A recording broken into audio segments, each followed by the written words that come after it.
ధన్యవాదాలు అధ్యక్ష. మెడికల్ కాలేజీల మీద చర్చకు అవకాశం ఇచ్చినందుకు ముందుగా మీకు ధన్యవాదాలు తెలుపుకుంటున్నాను అధ్యక్ష. ఏ రాష్ట్రంలో అయితే విద్యకు వైద్యకు ప్రాధాన్యత ఇస్తారో ఆ రాష్ట్రం ముందడుగులో ఉన్నట్టు లెక్క అధ్యక్ష. ఈరోజు గతంలో చూసుకుంటే అధ్యక్ష జగన్మోహన్ రెడ్డి గారు వైద్యకు అనేక ప్రాధాన్యత ఇవ్వడం జరిగింది అధ్యక్ష.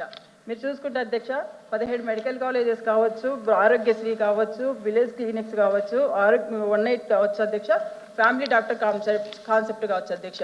అంటే పేదవారి దగ్గరికే ప్రజల దగ్గరికే వైద్యం అనే విధంగా ఆ రోజు జగన్మోహన్ రెడ్డి గారు వైద్య రంగానికి అనేక ప్రాధాన్యత ఇచ్చి ముందుకు తీసుకెళ్లడం జరిగింది అధ్యక్ష. అదే చూసుకుంటే అధ్యక్ష రాష్ట్రంలో వైద్య విద్యను పేద విద్యార్థులు కూడా చెరువు చేయడంతో పాటు అన్ని ప్రాంతాలు మెరుగైన వైద్య సేవలు అందించాల లక్ష్యంతోనే ఈ రంగంలో గత వైఎస్ఆర్సీపీ ప్రభుత్వం అనేక చర్యలు తీసుకుంటుంది అధ్యక్ష. ప్రతి పార్లమెంటు నియోజకవర్గానికి ఒక మెడికల్ కాలేజ్ ఉండాలనే లక్ష్యంతోనే 8,400 కోట్ల వ్యయంతో 17 మెడికల్ కాలేజ్ నిర్మాణం ప్రారంభించారు అధ్యక్ష. అయితే వాటిలో 23-24 విద్యా సంవత్సరానికి 5 కాలేజీలు తరగతులు ప్రారంభం కావడం అయింది అధ్యక్ష. అయితే 750 ఎంబీబీఎస్ సీట్లు అదనంగా రాష్ట్రానికి వచ్చాయి అధ్యక్ష. చాలామంది పేద విద్యార్థులకు ఈ సీట్లు సాధించినారు అధ్యక్ష. వీళ్ళు డాక్టర్ చదువుతున్నారు అధ్యక్ష. నిర్దేశించిన ప్రణాళిక ప్రకారమే ఈ ఏడాది మరో 5 కాలేజీలు కూడా మదన్పల్లి, పులివెందల, ఆదోని, మార్కాపురం, పాడేరు మరో 750 సీట్లు అందుబాటులోకి వచ్చాయి అధ్యక్ష. విద్యార్థులు కూడా డాక్టర్లు అయ్యే అవకాశం ఉండేది అధ్యక్ష.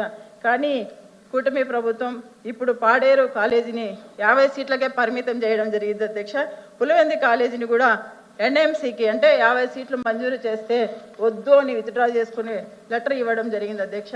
అలాగే అధ్యక్ష కోవిడ్ లాంటి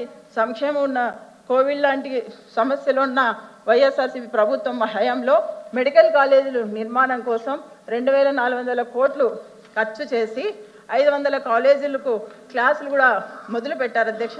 మరో 5 కాలేజీలకు గత ఏడాది అంటే విద్యా సంవత్సరం నుంచి బోధన సిద్ధం చేసి ప్రభుత్వం మారడం వల్ల ఆచరణలో సాధ్యం కాలేదు అధ్యక్ష.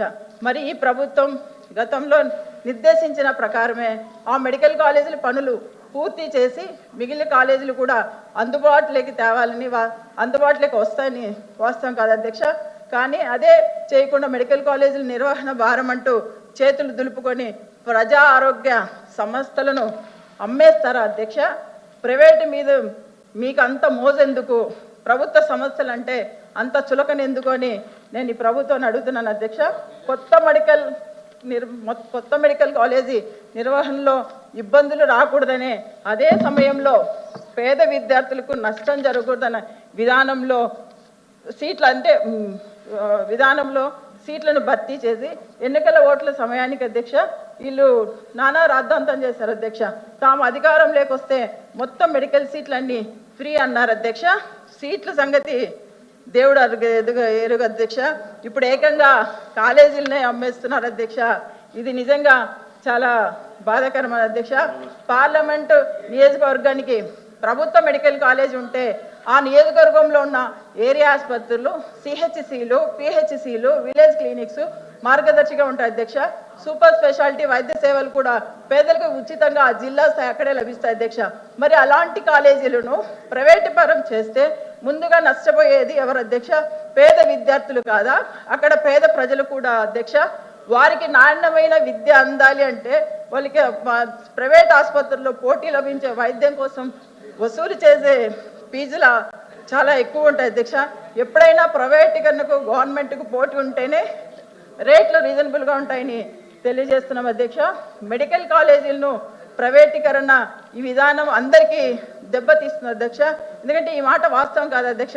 అటు ప్రజలకు ఇటు పిల్లలకు కోవిడ్ లాంటి మహమ్మారి వచ్చిన సమయంలో ప్రజా ఆరోగ్యము ప్రభుత్వ హాస్పిటల్సే ఆ రోజు ఆదుకున్న పరిస్థితి అధ్యక్ష. నేను ప్రతి జిల్లాలలో మెడికల్ కాలేజీ ఏర్పాటుకు వైఎస్ జగన్మోహన్ రెడ్డి గారు సంకల్పం వాస్తవం కాదా? ప్రతి జిల్లాల్లో అత్యధిక వైద్యం అందించే లక్ష్యంతో 11 మెడికల్ కాలేజీ నిర్మాణం అడుగులు వేయడం వాస్తవం కాదా? తన హయాంలో 7 పూర్తి చేసి 5 మెడికల్ కాలేజ్ అడ్మిషన్స్ కూడా వివిధ దశలో మరో 10 చేయడం వాస్తవం కాదా? అదేవిధంగా దేశంలో మెడికల్ కాలేజీలలో ఎక్కడ పీపీపీ విధానం లేదు. ఇది వాస్తవం కాదా? ప్రజా వ్యతిరేకత పీపీపీ పద్ధతి విరమించిన గోవా, ఉత్తరాఖండ్ ప్రభుత్వాలు చేయడం ఇది వాస్తవం కాదా?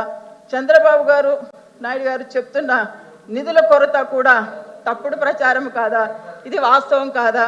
చంద్రబాబు నాయుడు గారు హయాంలో ఒక్క మెడికల్ కాలేజ్ అంటే ఒక్క మెడికల్ సీటు కూడా రాకుండా, అది కూడా కూటమి నేతలకు మాత్రం అది ఒప్పు అని చెప్పడం ఇది వాస్తవం కాదా? వైఎస్ జగన్ కృషితో 2550 సీట్లు వస్తుంటే వాటిపై కూటమి నేతలు దుష్ప్రచారం చేయడం వాస్తవం కాదా?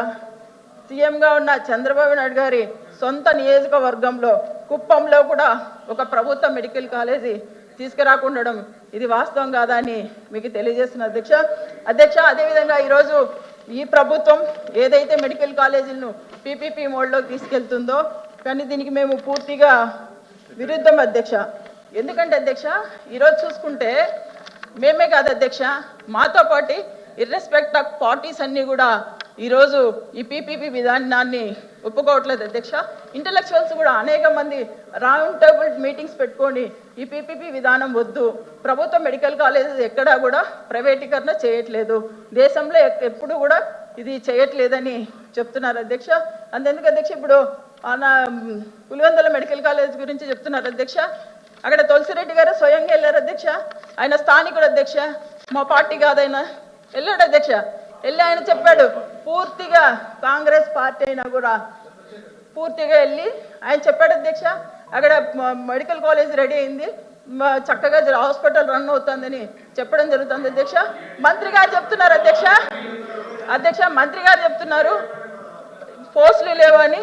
ఇప్పుడు ఇవ్వండి అధ్యక్ష, ఇప్పుడు ఫిల్ చేయండి, ఎవరైనా నోటిఫికేషన్ ఇవ్వండి. ఖచ్చితంగా అక్కడ ఒక ప్రాంతంలో ఉద్యోగాలు చేసుకోవడానికి భయపడతారు అంటే అది ఎంతవరకు నిజం అధ్యక్ష? నిజంగా దీన్ని మేము పూర్తిగా ఐదు చేస్తున్నాం అధ్యక్ష. ఎందుకంటే జగన్మోహన్ రెడ్డి గారిని చూసి ఆ ప్రాంతానికి ఉద్యోగం చేసుకోవడానికి అక్కడ రావట్లేదు అనేది తప్పుడు ప్రచారం అధ్యక్ష. దీన్ని పూర్తిగా మేము ఖండిస్తున్నాం అధ్యక్ష. మరొకసారి ఈ మెడికల్ కాలేజ్ మీద తెచ్చిన జీవోని విత్డ్రా చేసుకోవాలని తెలియజేస్తున్నాం అధ్యక్ష.